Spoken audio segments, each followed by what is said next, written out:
Buenas a todos. En el presente video vamos a presentar el artículo titulado Market Pathways to Food Systems Transformation Toward Healthy and Equitable Diets Through Convergent Innovation, publicado en el 2025. Siguiente.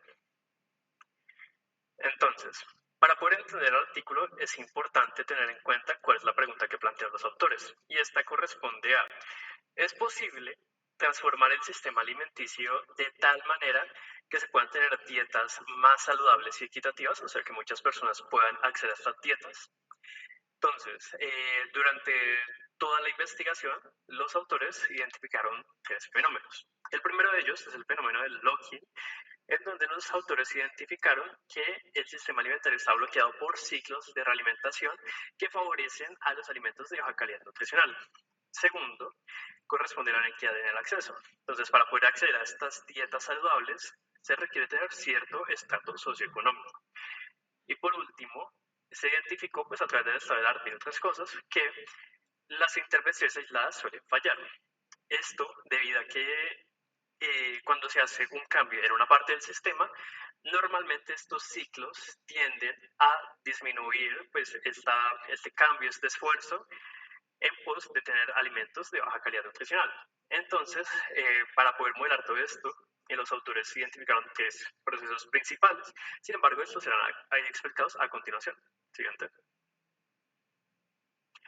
Entonces, a lo largo de todo el artículo, pues este se dividió en 5 etapas principales, de las cuales las 2 primeras consistían en esta delimitación del problema, en esta revisión bibliográfica para poder armar ese modelo conceptual. Entonces, la primera etapa, que consiste en la exploración del fenómeno, primero se realizó un análisis cualitativo en donde se realizó la revisión bibliográfica multianual sobre estos fenómenos que daban este favorecimiento a los alimentos de baja calidad nutricional, además de identificar los cuellos de botella del sistema alimentario. Adicionalmente, se realizaron talleres internacionales con expertos y actores en Canadá e India. Específicamente en Canadá se realizaron en Quebec, Ontario y Manitoba. Además que estos expertos, ellos lo listan, son agricultores, distribuidores, procesadores minoristas, inversores y gobiernos. Teniendo en cuenta pues este estado del arte y estas dinámicas que realizaron, pues también los autores investigaron diversas bases de datos para poder construir los modelos y validarlos. Entonces, respecto a estas bases de datos, se tienen las siguientes categorías. Para el consumo y las ventas se tomaron los datos semanales entre el 2008 y 2013 del Nielsen Scantrack para 16 categorías de alimentos. Lo que respecta a nutrición, se toman los perfiles de calorías, azúcares y grasas del Canadian Nutrient File en 2010 vinculados a códigos del UPC. Respecto a lanzamientos, se tomó la base de datos del Product Launch Analytics de Data Monitor para atributos de nuevos productos. Cabe recalcar que los autores no especificaron de qué rango de fechas tomaron estos datos. Y para el tema del estrato socioeconómico se tomaron datos del censo canadiense entre el 2006 y 2016. Entonces, teniendo en cuenta tanto la base de datos como la investigación del estado del arte y las dinámicas que realizaron para identificar y delimitar el problema, pues ya podemos ir a la etapa 2, que consiste en la construcción de la infraestructura del mercado. Entonces, teniendo en cuenta toda esta revisión, los autores identificaron 3 pilares principales que mueven al sistema alimenticio. El primero corresponde a las capacidades de industria, el cual no es más que el sistema de producción, que implica qué tan eficiente, qué tan barato y qué tan rápido pues se puede hacer un producto para el mercado masivo. El segundo consiste en la consideración de categoría, cual no es más que la percepción y el marketing que se le hace a un producto para tener esa imagen o tener como esa percepción en la sociedad. Y el tercer pilar, que corresponde a los sistemas e instituciones, no son nada más que la distribución de este producto y aquellas reglas o regulaciones que se le aplican a cierto tipo de productos. Siguiente. Ahora vamos a hablar del modelo del sistema. Continuando con las etapas que estaba mencionando mi compañero Oscar, aquí contamos con la etapa 3, 4 y 5 para el desarrollo del modelo dinámico. La etapa 3 es el desarrollo de un modelo conceptual mediante diagramas de bucles causales que vamos a explicar más adelante. La etapa 4 es el desarrollo de un escenario de referencia y de escenarios de intervención. Y la etapa 5 es el desarrollo de un modelo computacional y análisis de las dinámicas para lograr transformaciones alimentarias. El propósito de este modelo es analizar la transformación de sistemas alimentarios hacia dietas más saludables y equitativas. Y esto se pretende lograr mediante bucles de refuerzo, bucles de balance y también con el uso de ecuaciones matemáticas. Para detallar un poco la etapa 4 del desarrollo de un escenario de referencia y escenario de intervención, tenemos que considerar que el escenario base se hizo teniendo en cuenta datos de Quebec, pues de las bases de datos que ya explicamos previamente, en el que se tenían en cuenta pues datos de consumo, de los productos que más compraban, del precio, de la categoría de cada producto y del tipo de tienda en donde se adquirían estos productos. Adicionalmente, se quiere evaluar los impactos que generan los actores en cuanto a escala, equidad e innovación en este escenario base. ¿Cuáles son estos actores?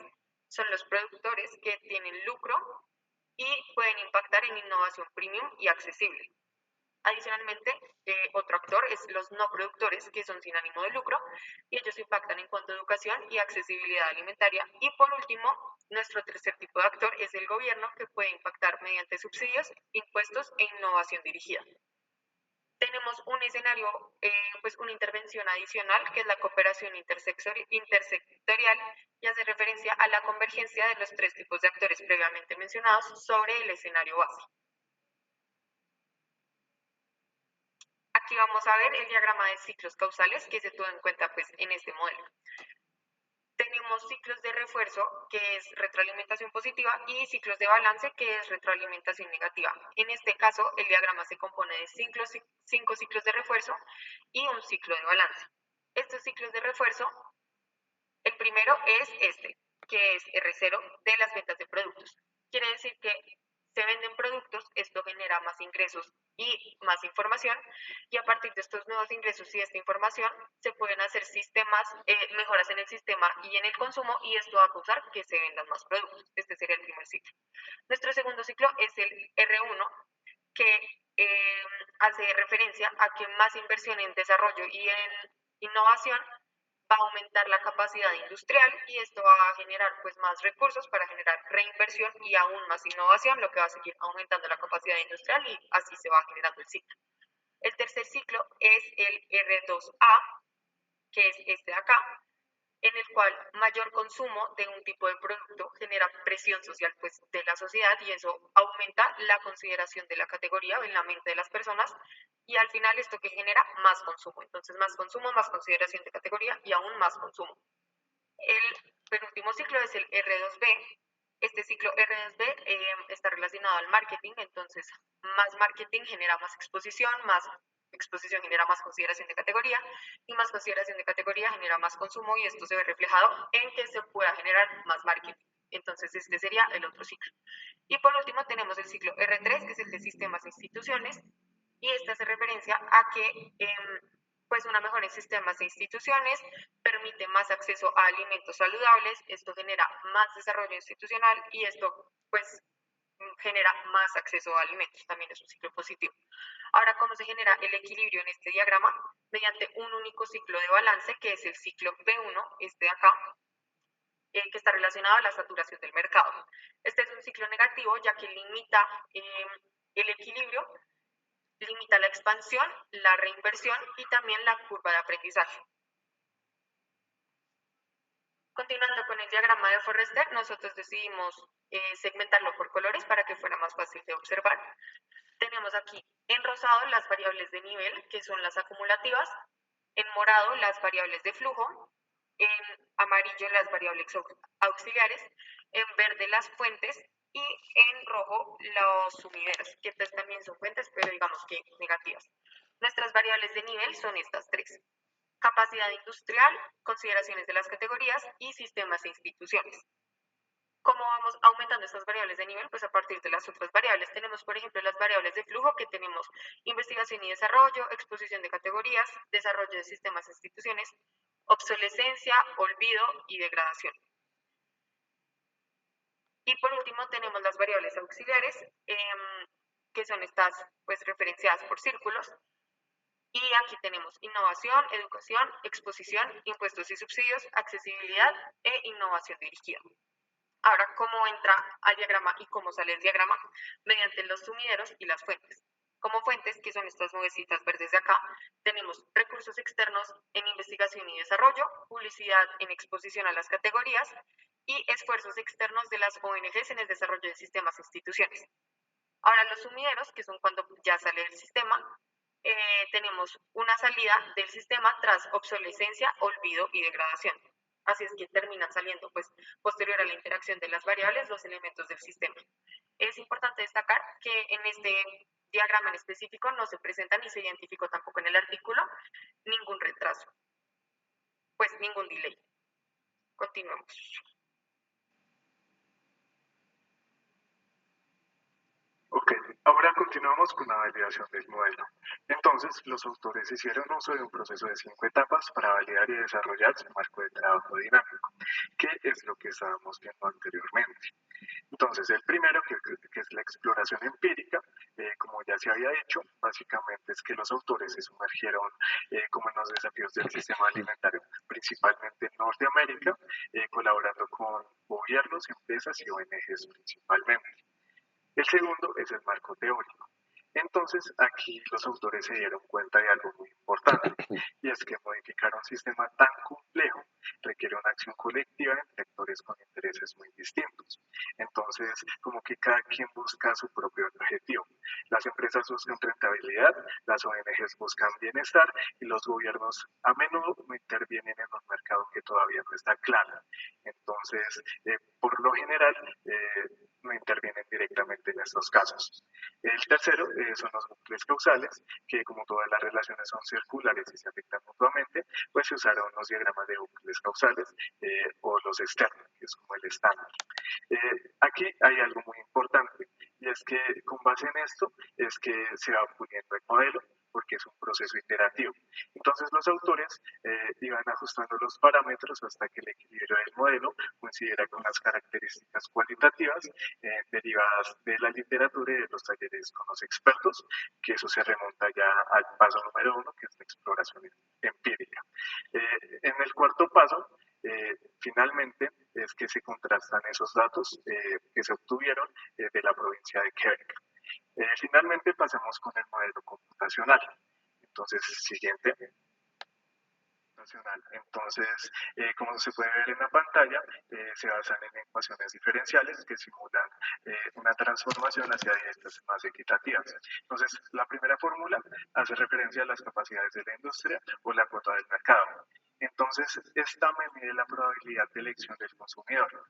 Es decir, el porcentaje de mercado que gana un alimento saludable depende de su afinidad en comparación con el atractivo de las opciones menos nutritivas. Es decir, o por ejemplo, cuando voy a una tienda, es como que me base más en lo que a mí me parece mejor, por decirlo así. La segunda fórmula hace referencia a la consideración de la categoría, que esto puede decirse que es el corazón del modelo. Entonces, tradicionalmente uno pensaría que uno compra comida solo por el gusto, pero este modelo demuestra lo contrario. Entonces, el gusto está condicionado de forma multiplicativa por la consideración social, que hace referencia a la publicidad y a las costumbres propias de la sociedad donde está el individuo, además de los sistemas e instituciones que es más como el acceso físico y la logística que hay detrás de las tiendas que surten el producto. Entonces, al ser una multiplicación, si la infraestructura en un barrio vulnerable es cero, la afinidad va a caer a cero. Entonces, realmente no importa qué tan rico o saludable sea el producto. Si no llega al barrio, no se compra. Entonces, por decirlo así, si no consigo el producto, pues obviamente no lo voy a poder comprar. Y finalmente, sistemas e instituciones, que son las capacidades de la industria, que quiere decir que es cuando las empresas acumulan conocimiento técnico gracias a las ventas y la inversión, pero enfrentan algo que es la obsolescencia. Entonces, esto se explica matemáticamente porque las intervenciones aisladas fallan. Cuando el estímulo se detiene, el sistema regresa a su estado de eficiente original. Entonces, es como si se perdiera toda la inversión que se hizo. Siguiente. Ahora vamos a explicar los resultados de la simulación. Entonces, tenemos la innovación de alta gama, que quiere decir que el consumo solo aumenta en rentas altas, lo que amplía la brecha de desigualdad. Entonces es como si las brechas más altas acapararan como todos los productos saludables y por lo tanto las rentas más bajas no van a poder como conseguir estos productos fácilmente. Lo segundo es la innovación social y asequible, que se estanca rápidamente por los bajos márgenes de ganancias. Entonces, si no hay una reinversión, pues digamos que va a haber un estancamiento. Lo siguiente son las políticas gubernamentales que hacen más referencia a los impuestos y a los subsidios. Entonces, esto tiene efectos puramente transitorios. Al retirarse, todo vuelve a ser como antes. Esto hace referencia justamente a la slide anterior que nos decía que si se perdía como el estímulo, pues se perdía todo. Esto nos lleva a la innovación convergente. Entonces, esto quiere decir que solamente cuando se coordinan simultáneamente esta estructura de tres agentes, que son las capacidades de la industria, la consideración social de los sistemas de distribución, se van a lograr impactos fuertes y duraderos. Entonces, posteriormente, mi compañero les va a explicar los efectos contraintuitivos. Listo. Los efectos contraintuitivos que analizamos en este documento fueron innovación premium, que pareciera positiva que al aumentar eh, la oferta de alimentos saludables, pues se va a consumir más, o sea, pues la gente va a consumir más productos saludables, pero como se concentra en la demanda de niveles socioeconómicos altos, entonces pues aumenta la desigualdad a la hora de adquirir esos productos. Innovación asequible, como lo analizamos anteriormente, no solo escala debido a bajos márgenes que reducen la reinversión y a la falta de una infraestructura de mercado adecuada. Subsidios y campañas pierden efectos sin sostener capacidades y acceso. Los bucles de retroalimentación tienden a devolver el sistema al equilibrio previo. Y la innovación convergente. La solución eficaz activa simultáneamente la oferta, demanda e infraestructura, convirtiendo bucles viciosos en virtuosos. Siguiente, por favor. Aprendizaje de esta entrega. Más allá de la elección individual, la elección está condicionada por el precio, la exposición, acceso, hábitos e infraestructura. O sea, aquí lo que quisimos analizar completamente y por qué escogimos también este artículo, entonces obviamente es todo lo que refiere a los precios, a lo que es el marketing en general, a lo que se refiere a la demanda de productos saludables, a su exposición, o sea, lo que se refiere a marketing y campañas publicitarias que estén disponibles o no en las tiendas del barrio o en los supermercados, justamente el acceso a estas tiendas y hábitos que hayan en sociedades, llámese ciudad, barrio, localidad, país, y pues la infraestructura. La simulación dinámica de sistemas, que nos ayuda a comparar las políticas antes de implementarlas e identificar combinaciones de palancas. Bucles de realimentación. Explican por qué intervenciones bien intencionadas pueden fallar o aumentar desigualdades, como lo vimos anteriormente. O sea, probablemente que queramos exponer más alimentos saludables y que la gente coma más saludable, pero a la hora de la verdad, pues eso aumenta más la demanda y pues la oferta no llega a suplir del todo. Entonces, pues aquí en eso lo que queremos también es entender y analizar cómo se puede tener una oferta que cubra la demanda tras la exposición de esos productos de alimentos saludables. Y la transformación equitativa, que pues requiere coordinación entre empresas, Estado, organizaciones, consumidores e intermediarios.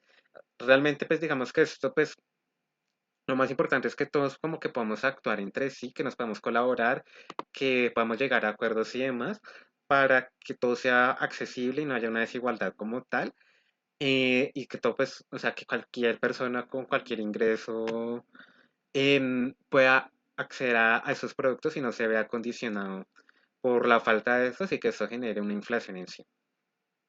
Siguiente. Listo, eso sería todo.